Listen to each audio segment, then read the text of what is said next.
Hello, hello. Thank you for listening to the ETS Travel Podcast. We're very happy to bring another episode to you here today. Today, we are going to be covering walking through Passion Week and experiencing the final days of Jesus in the Holy Land.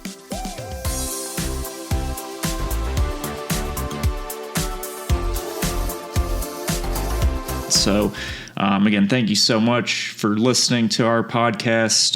Definitely let us know how we're doing. Of course, I'm joined here today by Bethany Barbary, fellow ETS Business Development Manager.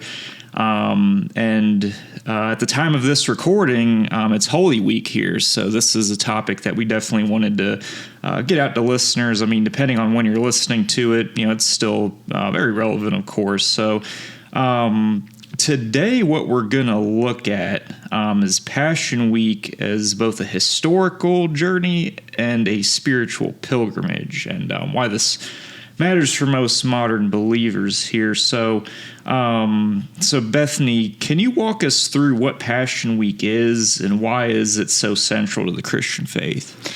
Absolutely.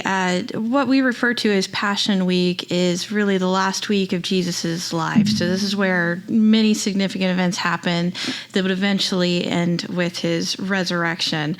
So Passion Week covers from Palm Sunday when he entered Jerusalem all the way up until Resurrection Sunday when, of course, he rose from the tomb. So anyone that wants to do some Bible study that kind of goes along with this, I would recommend reading Matthew chapters 21 through 28, or going through Mark chapters 11 through 16, Luke chapter 19 through 24, or John chapters 12 through 21. My personal favorite, I love John. I think he does a really good job of presenting it as a story. And so it's a really engaging way to read it.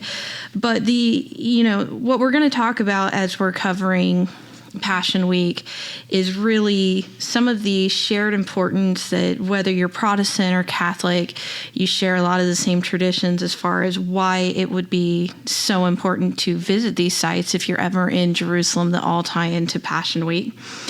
And, pilgrimage is participation. You've read the stories, you've heard the sermons growing up, but actually visiting the places, walking in Jesus's footsteps, like down the Palm Sunday road or down the Via Dolorosa, when he was on his way to the cross, you become a participant. It really makes the story real to you. You get a sense of what it may have felt like in that time, and it really deepens your understanding. So Jerusalem's definitely going to be our main focal point for today. Absolutely, yeah. Walking down the Via Dolorosa, obviously a lot different today, but you still get the same idea of, the length and not necessarily the weight of what Jesus was carrying at that time, of course, but it kind of gives you of course, the distance aspect there. So, you mentioned some of these sites here. So, could you give us an idea? I know we mentioned the Via Dolorosa. Obviously, we all know the story of Jesus' walk there. What makes visiting these sites so impactful in person to visit them for travelers there? Sure. And I think I've covered this before on the podcast, but me personally, the very first time I got to go to the Holy Land, it really turns the Bible from white pages with black letters into a full color picture. When you've actually gotten to see this and you go back and you read your Bible, you can picture it. Like, you've got the full color, you know what the stones look like, what the sky look like, it just brings so much more depth to your spiritual life, being able to have the full picture instead of just trying to contextualize what you've read, in black and white. And it's an emotional thing too. You walk down the Via Dolorosa, you're headed on your way to Golgotha, and you're like, man, this is a pretty long way to walk if you walk the full Via Dolorosa. And I can't imagine doing that after having been scourged. I'm bleeding. I've got a crown of thorn on my head, and I'm carrying this heavy, huge cross through the streets. So, and we'll talk about the Via Dolorosa a little more, but, many of the stations of the cross are places Jesus fell. And, so when you're walking and you're contemplating that, like, it's just such an emotional feeling and an emotional connection to the story you only get if you kind of really trace those steps and realize everything that happened on that walk, from when he was first condemned all the way to then when he was crucified. And, you have the opportunity to experience this with other people. Mm-hmm. And, the fellowship aspect of being with other Christians that are all having the same experience with you, being able to take time to pray at these places or, read from the scripture all together at the sites and really help it connect to everybody. It's an amazing worship experience. So, that's something that makes group travel so awesome is, yes, you could just fly over there and go do this trip yourself, but, doing it with other people, hearing perspectives from them, how they felt about it, it just makes it all so much more real. And I'm a huge proponent of fellowship, and that's just an amazing way to do it. And, you'll really start to realize there's a difference between reading and walking the story. So I hope as we kind of talk about some of these sites today that are tied into Passion Week, it'll really help kind of bring alive the sense John and I have had when we've visited these places, and that it's so much deeper than just reading your Bible when you actually get to visit and see the places. Absolutely, yeah. And, you hit on a really good point there of, the physical geography. It brings everything to life in a sense. You can close your eyes and kind of, just picture what Jesus went through and, the weight that he had to carry and what he was going through at that time. You can kind of contextualize how hard it was for him in those days there. So yeah, it's definitely an experience that you have to do yourself to really understand as a believer and to really get that full picture of what was going on. So we'll cover a little bit more of the key sites of Passion Week and the Stations of the Cross here. So let's start at the beginning, as you mentioned. Passion Week, it starts with Palm Sunday. So where, we know Palm Sunday is the beginning of the Passion Week, but where does Passion Week physically begin for pilgrims? Sure. So if you wanted to follow along physically and go through the Passion Week day by day, the very first place you're going to start is up on the Mount of Olives, because this is where Jesus would have started the Palm Sunday path as he was heading into Jerusalem. So for our modern day pilgrims, when we're taking you there, again, we'll drive the bus up to the top of the Mount of Olives, and then we'd love to do the Palm Sunday walk.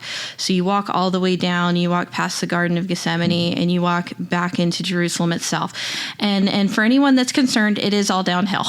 we take the easy way down. Yeah.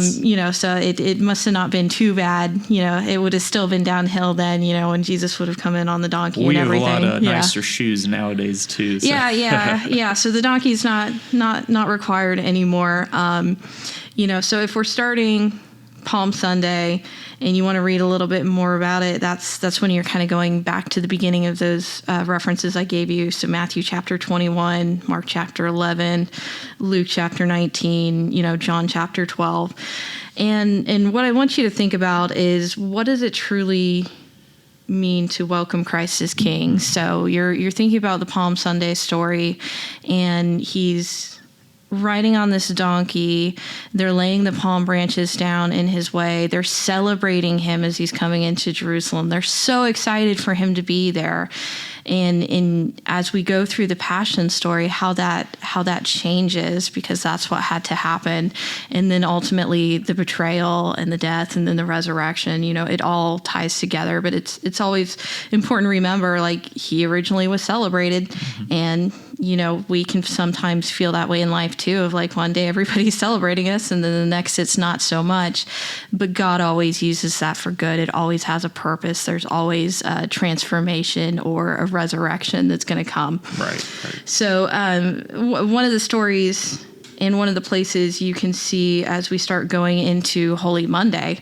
So we've had Palm Sunday. He's entered Jerusalem. When he gets into Jerusalem, This is Holy Monday when he goes to the temple and he's furious at the money changers and the merchants. He declares them, a den of robbers instead of a house of prayer. And, he has kind of this epic day of, really chastising them and trying to lead them to be better. And then he's going to return to Bethany in that evening. So if we're still following along geographically, thank you all. He'll go back to Bethany. This is where he liked to relax. This is where Lazarus and Mary and Martha were his good friends. Mm-hmm. And then going into Holy Tuesday as we're continuing through the week. So on Monday, on his way to chastise the money changers at the temple, Jesus had cursed a barren fig tree. On Tuesday, that same fig tree is found withered.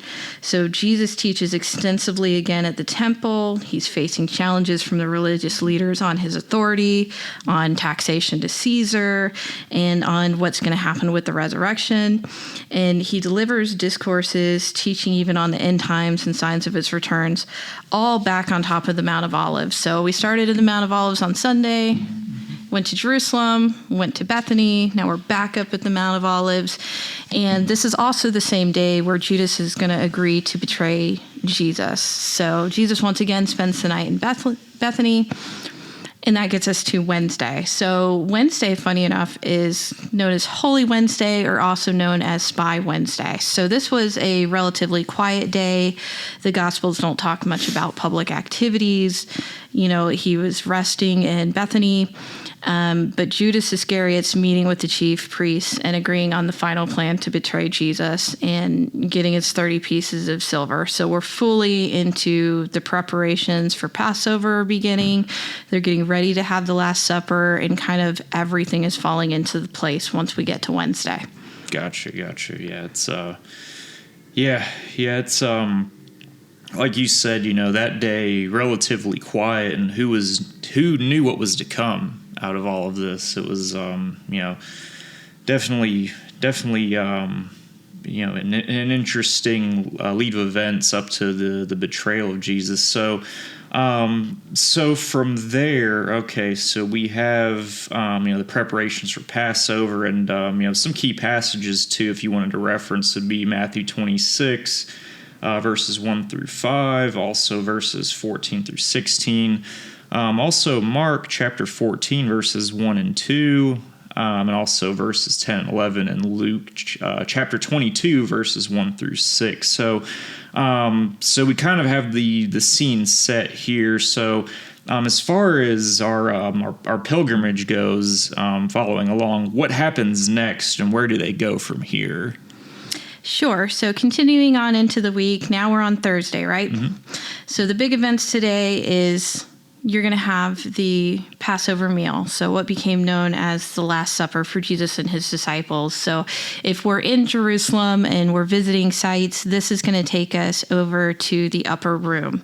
So you can visit it. And also, if you're going beyond Passion Week, the same location is going to come back into play after the resurrection and the day of Pentecost, because this is where Jesus is going to appear again to his disciples. So there's a lot of history in going to visit the upper room site and reading about what happened there. Even if it's not 100% maybe the upper room spot, it's still a good kind of representation and an idea. So Jesus is going to share the Passover meal with his disciples in the upper room. He takes the time to wash their feet. He institutes the Lord's Supper that would become communion. He delivers his farewell teachings. And then they're going to go to the Garden of Gethsemane. So all the way back when we were talking about the Palm Sunday road, it goes past the Garden of Gethsemane. So now we're going all the way back to the same place. He goes out to the garden. The disciples are supposed to be watching over him as he's praying in agony. And then we get to them falling asleep, and then Judas ultimately going and meeting and leading them to come for Jesus, him being betrayed by the kiss, and then he's arrested. So as he's arrested and taken for initial questioning before the Jewish leaders, that happens, it's thought, at Caiaphas' home. Mm-hmm. So not very far from the upper room, you have a church that's built over the site that they believe was Caiaphas' home. And we typically will visit this on almost all of our Holy Land tours. And if you're ever just going on a personal trip, I recommend it. because underneath the church, they have dungeons. So even if it's not 100% the site, you can go down below the church there and go into the dungeon, and they have it all set up that, you can have a time of worship down there.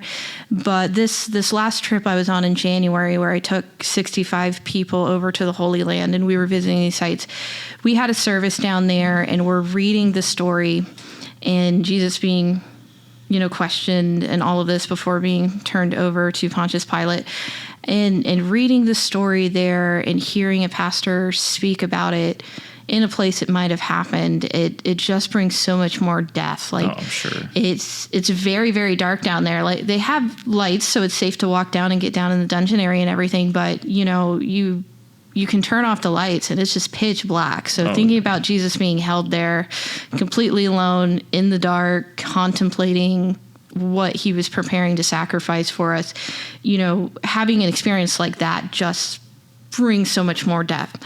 So you have this better understanding. So, and then right outside of the dungeon area and what we believe was Caiaphas' home this would have been the site where Peter denies him 3 times.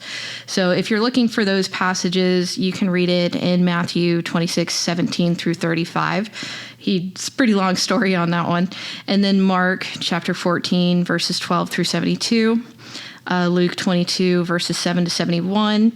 And then if you're reading in John, who, again, the great storyteller, it's chapters 13 through 18. So it gives you the most kind of in-depth version of that.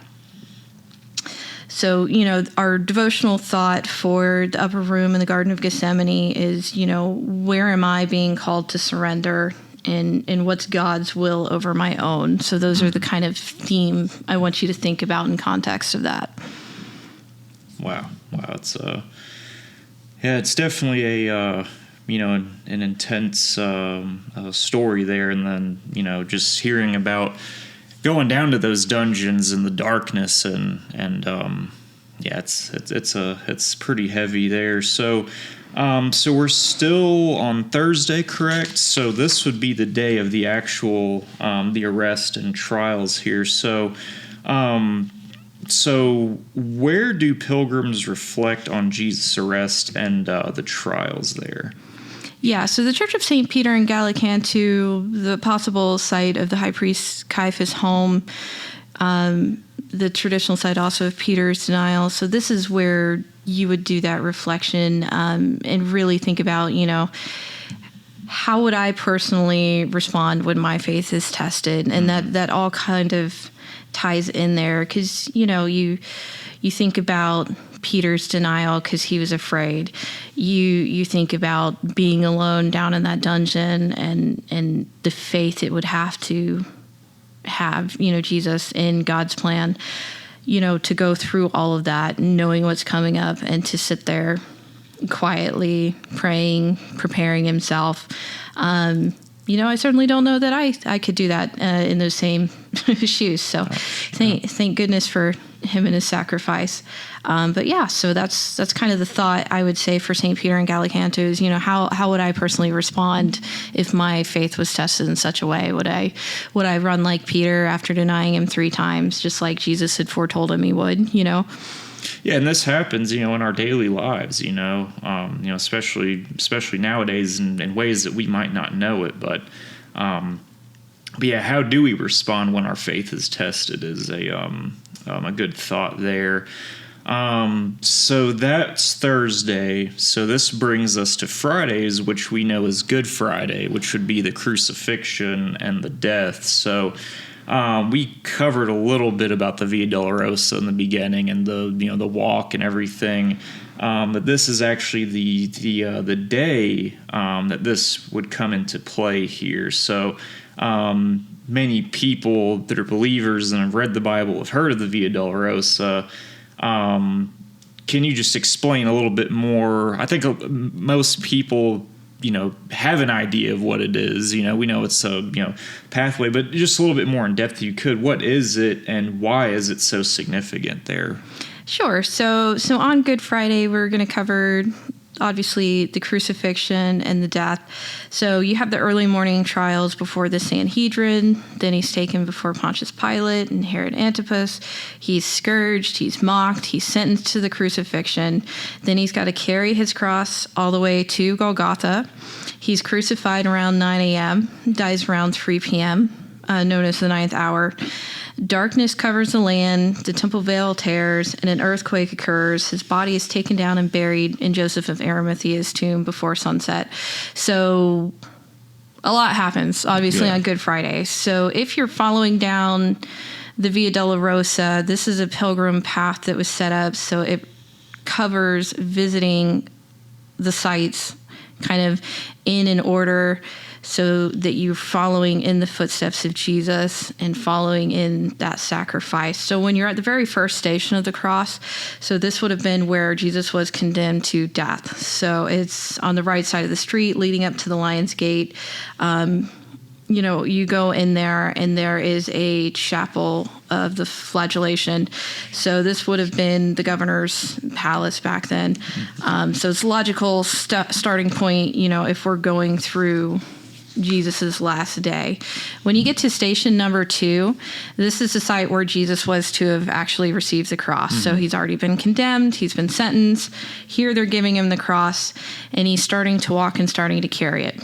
So as you get to the 3rd marker, this is where Jesus falls for the first time. So there's a small chapel there, as well as as you're going around, you're going to see on the city walls these markers 1, 2, 3. A lot of times they're right next to a chapel, or there's artwork that's been done and associated with it. So it's very easy to follow, even if you were going on your own. Then as you're continuing on, you get to stop number 4. So this is where Jesus met his mother, Mary, along the way, and where she saw him. So if you're there, there's a church that covers the 3rd and 4th stations, but there's also a beautiful sculpture representing Jesus and Mary meeting along the path on the way to his death. Then as we get to stop number 5, this is where Simon of Cyrene helps Jesus carry the cross. This is where, the famous story, he's dragged out of the crowd and told to pick up the cross and help him carry it the rest of the way. So as you're going through there, just at the bend of the Via Dolorosa, you'll find this location. And, from there you kind of turn and you're going to continue walking, and you're going to get to station number 6. So this is where a woman wipes the face of Jesus. So they've got a succession of flying buttresses that mark the 6th station, and where you can remember that story as well. And then you get to number 7. So this is where Jesus falls the 2nd time. So this is, you're continuing to kind of go up the Dolorosa. You hit a crossroads and you actually have to do a big turn. And so, it's very fun to follow these signs because, it's kind of like this little maze through the old city. It's not a straight road. Like a lot of people think the Via Dolorosa is like, oh, you're just walking straight and you stop at each of these stations and pray. And before I went, I had this visual picture in my head of there would be a literal little station, like a table. And it's I stop here and pray. And then I walk a little further down the straight path and stop here and pray. No, but you're really walking through the city. It's quite fascinating. Very narrow too. Yeah, and lots of people typically. Oh, yeah. Especially during busy times, because it's an actual city streets. There's still shops, there's still markets, people going about normal daily lives. Vendors on the side, yep. Absolutely. So then we get to station number 8. So this is where Jesus spoke to the daughters of Jerusalem. We're going to continue going past. There's a German hospice right there dedicated to St. John. That's a fun little visit as you're going. And then we get to number 9. So this is where Jesus has fallen for the 3rd time, because again, he's been beaten, he's been scourged, he's bleeding, he's carrying this heavy cross, even with help from Simon of Cyrene. It's just absolutely brutal as he's doing this walk. And then we get to number 10. So this is where he's finally getting closer. He's being stripped of his garments. The Roman soldiers are casting lots and playing games to see who gets to keep his cloak and all of that.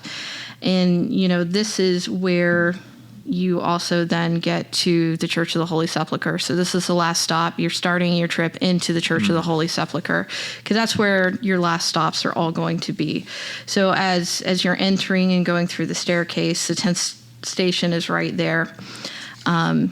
And then you're going to go into the church and see number 11. So there is the spot that they believe is Golgotha, that this is where he was crucified. And only a few yards separated from the rest of the stations. There's station number 12. So, this is representing when Jesus died on the cross. So there is a silver disc in a hole. And so they believe that's where the actual cross was, right. Where this hole is. And so you can go through this processional line that's going through the church and the stations, and you can take time to sit there and pray at the spot. And then you get to number 13. So this is where Jesus' body was taken down from the cross, and it was washed and it was prepared for burial. And then you get finally to number 14. So this is when the body of Jesus is placed in the tomb. So this is the sepulcher of the Church of the Holy Sepulchre. This is the tomb site.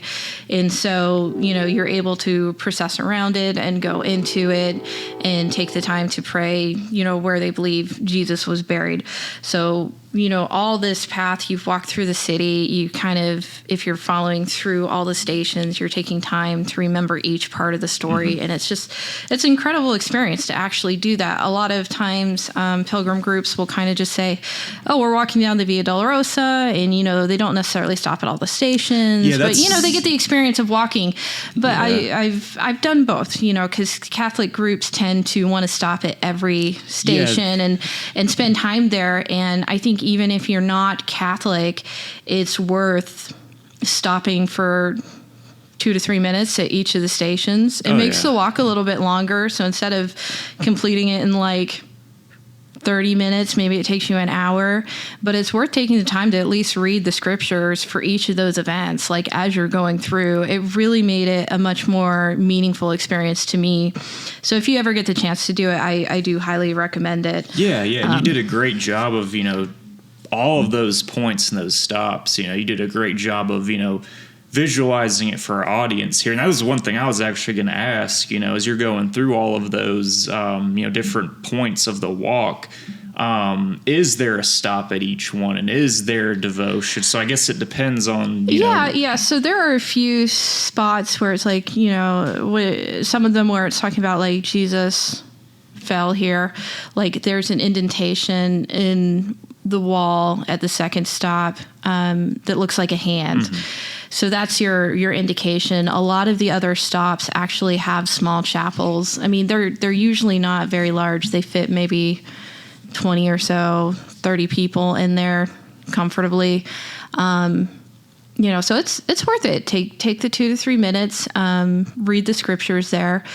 If you're with a Catholic pilgrimage group, they're going to take the time and pray the stations of the cross as they're visiting each station of the cross. And, they're really honoring Jesus the whole way and remembering each step and each small sacrifice that led up to the ultimate one and then to the resurrection.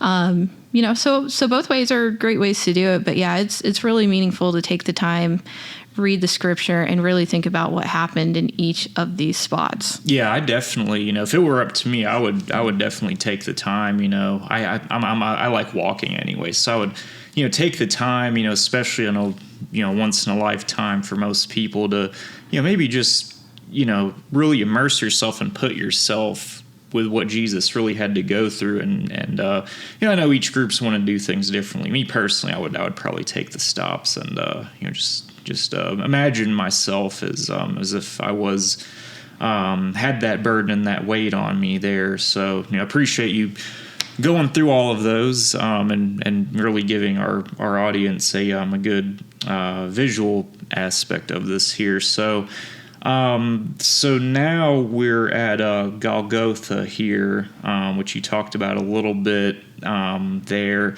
Can you also talk more about the site and the site of the crucifixion as well? Yeah, so the last time I was there, we went to 2 different spots. Obviously, the Catholic Church pretty strongly believes that Golgotha is contained within the Church of the Holy Sepulchre. So we took the time there. We waited in line. I had the opportunity to go to the silver disc area, where they physically believe the cross had been put Right. in the ground, and took the time to pray and really contemplate about it while I was there. But you also have the place of the skull that is over there and known as Gordon's Calvary, that's closer to the Garden Tomb. So, different sects of Protestants think maybe that's where it happened. Then there's new archaeology and stuff that says maybe it happened like way over here on a different part of the city. So, we don't truly know, but whichever of those sites you visit, taking the time to contemplate about the crucifixion, I think, is really meaningful, because no matter which place you believe, one or the other, it happened in the relative vicinity. There's shared reverence across both of the traditional thoughts, and either place you visit is going to weigh on you emotionally. Every time you really stop and think about it. I remember the first time I saw the Passion of the Christ movie, and it's like, I hadn't been to Israel yet at the time I saw that movie. I hadn't been to the Holy Land or seen the sites, but I'd grown up reading the Bible and everything. So to actually see a visualization for the first time of everything in kind of brutal detail that he went through, going to some place like Golgotha, whether you believe in the site at the Church of the Holy Sepulchre or you believe in Gordon's Calvary, it's hard not to remember those visuals and think of the story and everything that happened. Kind of what I'd want you to take away from that, if you're ever visiting, is, what does the sacrifice of Christ mean personally to me? Mm-hmm. Because obviously it was a great sacrifice. He went through a lot. Oh yeah, definitely went through a lot, and this was all Good Friday too. So there's this is all one day. A lot of when we think of Good Friday, really, everything that transpired that day. My goodness, it's just it's just unbelievable. Which then now brings us to Holy Saturday, where we talk about the tomb and then also the resurrection as well. So for Holy Saturday, where do pilgrims typically celebrate the resurrection there? Yeah, so I mean, if you're Catholic or Orthodox or of the more old school traditional events, you would celebrate it at the Church of the Holy Sepulchre. They believe the sepulchre there in the church is the tomb of Christ. A lot of Protestant groups will tend to go towards the Garden Tomb. So this is a site maintained by the Anglican Church, the Church of England, and they've preserved it. And it's a tomb that dates back to the time of Jesus. And whether it's the site or not, it's a great representation of what a tomb would have looked like. I mean, you go to the Church of the Holy Sepulchre, and they've built this beautiful stone building essentially around what they believe was the tomb. So it doesn't look like the tomb would have in Jesus's time. Whereas if you go to the Garden Tomb, it looks like a tomb from the time of Jesus. Mm-hmm. And for our Protestant groups that are going to the Garden Tomb, we typically encourage them to do a time of communion.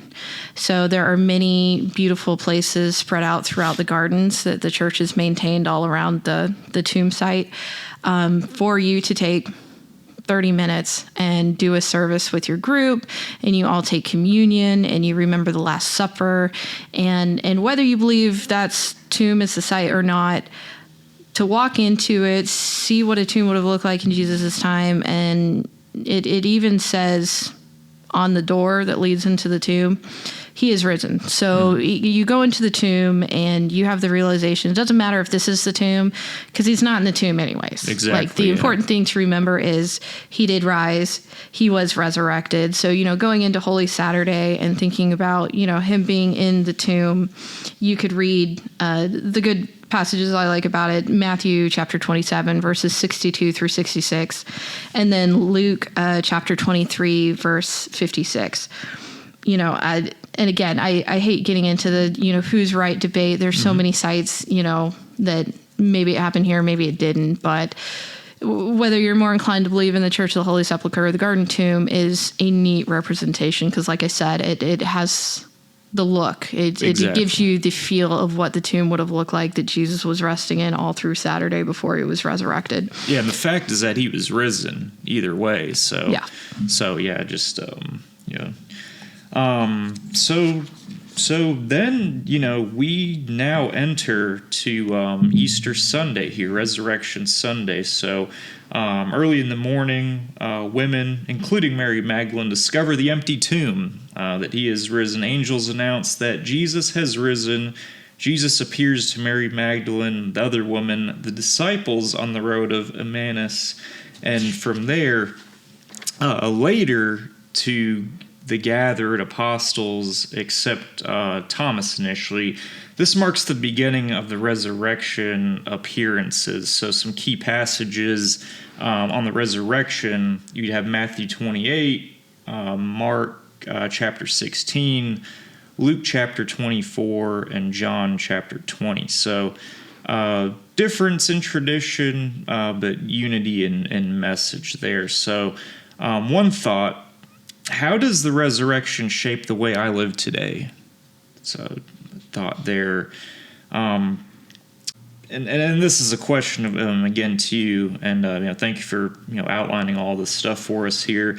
For someone listening today, how can they begin to engage with Passion Week, even if they're not traveling yet? As this podcast comes out, it's going to position us right at the start of Holy Week. So what would you say there? Yeah, read the Gospels. Pick a Gospel and read the whole one. My favorite is John because, like I said, it feels much more like a story. So I always have found it really engaging. So, Matthew gets a little long-winded about genealogy, and Luke gets a little much in the details and that kind of stuff. If you want a good flow, I recommend read through John. That's my personal favorite.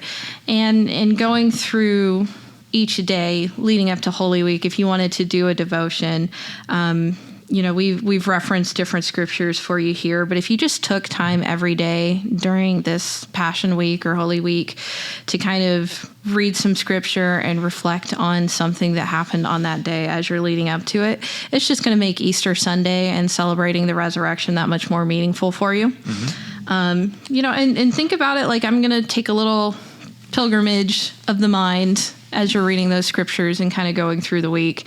And then, hopefully you'll consider joining us in the Holy Land. There's nothing like seeing it for yourself and having hopefully the same kind of meaningful experiences that John and I have, and we tried to share with you guys today.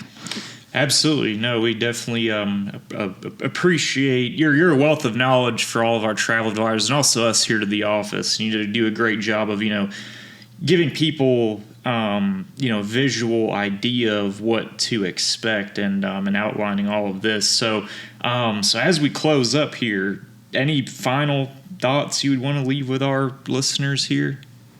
Yeah. I mean, Passion Week isn't just history. It's an invitation to really think about how you can be at your lowest, absolute worst point.